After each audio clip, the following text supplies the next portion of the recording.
Hello everyone, welcome to intraday Vista. நான் உங்கள் ராஜன். இன்னைக்கு நாம பார்க்க போறது மிக முக்கியமான கேண்டில் ஸ்டிக்கை பத்தி தான் பார்க்க போறோம். அதுதான் ஹேமர் கேண்டில். இது வடிவத்தில் சின்னதா இருந்தாலும் மார்க்கெட் டைரக்ஷனை பத்தி உறுதியா கண்டறிய முக்கிய பங்கு வகிக்கின்றன. ஹேமர் கேண்டில் ஸ்டிக் என்றால் என்ன? ஒரு ஸ்டாக்ல ஸ்மால் பாடி கிரியேட் ஆகி அந்த பாடியை விட 2 மடங்கு லோயர் விக்கு ஃபார்ம் ஆகி இருக்கும். அப்படி இருந்துச்சுனாக்கா அதை ஹேமர் கேண்டில் ஸ்டிக்னு சொல்லுவாங்க. அதாவது சுத்தியல் வடிவு கேண்டில் ஸ்டிக்னு சொல்லுவாங்க. இந்த கேண்டில் ஸ்டிக் என்ன சொல்ல வருதுன்னா, இங்க செல்லர் ஆதிக்கம் செலுத்துறாங்க. ஆனா பையர் என்ன பண்றாங்கனாக்கா, உங்களை விட ஆதிக்கம் செலுத்த நாங்க வந்துட்டோம்னு நிரூபிக்க அப்ரைஸ்ல மார்க்கெட்டை கொண்டு போய் முடிக்கிறாங்க. அதாவது இங்க பையர் அதிகம் வந்துட்டாங்கன்னு அர்த்தம். இதை பெரும்பாலும் டவுன் ட்ரெண்ட் மார்க்கெட்ல நம்ம பார்க்கலாம். வாங்க டைப்ஸ் ஆஃப் ஹேமர் கேண்டிலை பத்தி தெளிவாக பார்ப்போம். 1. Regular hammer. இது ஸ்மால் பாடி, அதனுடன் 2 மடங்கு லோயர் விக்கு ஃபார்ம் ஆகி இருக்கும். அப்படி டவுன் ட்ரெண்ட்ல இருந்துச்சுனாக்கா மார்க்கெட் ரிவர்சல் ஆக போகுதுன்னு அர்த்தம். அதாவது அப் ட்ரெண்டுக்கு போக போகுதுன்னு அர்த்தம். வாங்க சில உதாரணத்தை பார்ப்போம். இது பாருங்க, மார்க்கெட் வந்து டவுன் வேர்ட்ஸ், அதாவது டவுன் ட்ரெண்ட்ல வந்துட்டு இருக்கு. வந்து இங்கே ஒரு ஹேமர் கேண்டில் ஸ்டிக்கு இங்கே ஃபார்ம் ஆகிருக்கு. So hammer candlestick form ஆனிச்சுனாக்கா நம்ம வெயிட் பண்ணணும் நெக்ஸ்ட் கேண்டிலுக்கு. அதே போல் நெக்ஸ்ட் கேண்டில் பார்த்தீங்கன்னாக்கா புல்லிஷ் மூமெண்டம் கொடுத்துருக்கு. எப்போதுமே இந்த கேண்டில் ஸ்டிக்கு மேலே ஒரு புல்லிஷ் கேண்டில் ஃபார்ம் ஆனிச்சுனாக்கா கண்டிப்பாக மார்க்கெட்டு புல்லிஷ் மூமெண்டம் தான் கொடுக்கும். அதே போல் பார்த்தீங்கன்னாக்கா இந்த பாருங்கள் எவ்வளோ தூரம் மார்க்கெட் மேலே போயிருக்குன்ட்டு. இந்த மாதிரி ஐடென்டிஃபை பண்ணி நம்ம ட்ரேடிங் பண்ணோம்னா கண்டிப்பாக நல்ல ப்ராஃபிட் எடுக்கலாம். 2. Inverted hammer. இது ஸ்மால் பாடி, அதனோட 2 மடங்கு அப்பர் விக்கு ஃபார்ம் ஆகியிருக்கும். அப்படி டவுன் ட்ரெண்டில் இருந்துச்சுனாக்கா மார்க்கெட் ரிவர்சல் ஆக போகுதுன்னு அர்த்தம். அதாவது அப் ட்ரெண்டுக்கு போக போகுதுன்னு அர்த்தம். வாங்க சில உதாரணத்தை பார்ப்போம். இங்கே பாருங்கள், டவுன் ட்ரெண்டில் மார்க்கெட் ஃபார்ம் ஆகிருக்கு.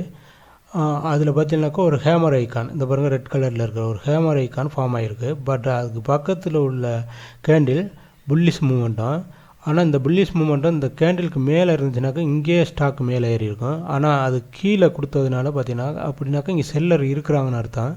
அப்படி இருந்தும் பையர்கிட்ட டாமினேட் பண்ண முடியலை. அதனால கொஞ்சம் கொஞ்சமாக ஏறி இந்த அளவுக்கு போகுது. பட் இது இன்னும் நல்லா போகும் அப்படிங்கிறதுக்கு இங்கே பாருங்கள் இன்வெர்டர். இந்த கேண்டில் ஸ்டிக்கை விட 12 மடங்கு அக்யூரேட்டாக இருக்குது பாருங்கள் இந்த விக்கு. ஸோ இந்த இன்வெர்டர் நம்ம ஏற்கனவே ஒரு ஹேமர் ஐக்கான் இங்கே வந்து ஃபார்ம் ஆகிருக்கு. மார்க்கெட் அப்பில் தான் போகும்னு கன்ஃபார்ம் ஆகிருக்கு. பட் அது என்னன்னாக்கா இங்கே செல்லர் இன்னும் டாமினேட் பண்ணிகிட்டே இருக்கிறாங்க. அதனால வந்து ஸ்மால் மூவ்மெண்ட் கொடுத்து போயிட்டுருக்கு. பட் இங்கே வந்து பார்த்தீங்கன்னாக்கா இன்வெர்டர் ஹேமர் ஃபார்ம் ஆகிருக்கு. ஸோ இந்த மாதிரி ஃபார்ம் ஆனிச்சுன்னா கண்டிப்பாக மார்க்கெட் வந்து ஒரு நல்ல கியூஸ் மூமெண்டம் கொடுக்கும். அதே போல் பாருங்கள் எந்த அளவுக்கு போயிருக்குன்னு இங்கே பாருங்கள் மார்க்கெட். ஸோ இந்த மாதிரி தான் இன்வெர்டர் ஹேமர், இந்த மாதிரியெல்லாம் இன்வெர்டர் ஹேமர் ஃபார்ம் ஆனிச்சுனாக்கா அந்த மாதிரி டயத்தில் நீங்கள் ட்ரேடிங் பண்ணினாக்கா நல்ல ப்ராஃபிட் எடுக்கலாம். இப்போ 2 வகையான ஹேமர் கேண்டில் ஸ்டிக்கை பற்றி தெளிவாக பார்த்தோம். இந்த ஹேமர் கேண்டில் ஸ்டிக்கை யூஸ் பண்ணும்போது சில முக்கியமான ரூல்ஸை கடைபிடிக்க வேண்டும். அது என்னன்னு வாங்க தெளிவாக பார்ப்போம். Rule number 1. இந்த 2 ஹேமர் கேண்டில் ஸ்டிக்கும் எப்போதும் மார்க்கெட் டவுன் ட்ரெண்டில் ஃபார்ம் ஆகும்போது தான் நம்ம ட்ரேடிங் எடுக்க வேண்டும். Rule number 2. இந்த ஹேமர் கேண்டிலுக்கு அடுத்த கேண்டில் புல்லிஷாக இருக்க வேண்டும். அதுவும் இந்த ஹேமர் பாடிக்கு மேல உருவாகி இருக்க வேண்டும். Rule number 3. இந்த ஹேமர் கேண்டில் ஸ்டிக்ல இந்த பாடியை விட கண்டிப்பாக 2 மடங்கு விக்கு ஃபார்ம் ஆகியிருக்க வேண்டும். அதை விட சின்னதாகவோ அல்லது பெரிதாகவோ இருந்தால் அந்த டயத்துல மார்க்கெட் ரிவர்சல் ஆகும்னு கன்சிடர் பண்ணக்கூடாது. Rule number 4. இந்த மார்க்கெட் ஹை வேல்யூல இருக்கான்னு கண்டிப்பாக அனலைஸ் பண்ண வேண்டும். அப்பதான் வின்னிங் பாசிபிலிட்டி அதிகம் இருக்கும். இந்த வீடியோவில் ஹேமர் கேண்டில் ஸ்டிக்கை பத்தி தெளிவாக பார்த்தோம். இதுல வேற ஏதாவது டவுட் இருந்துச்சுனாக்கா கமெண்ட் பாக்ஸ்ல தெரியப்படுத்துங்க.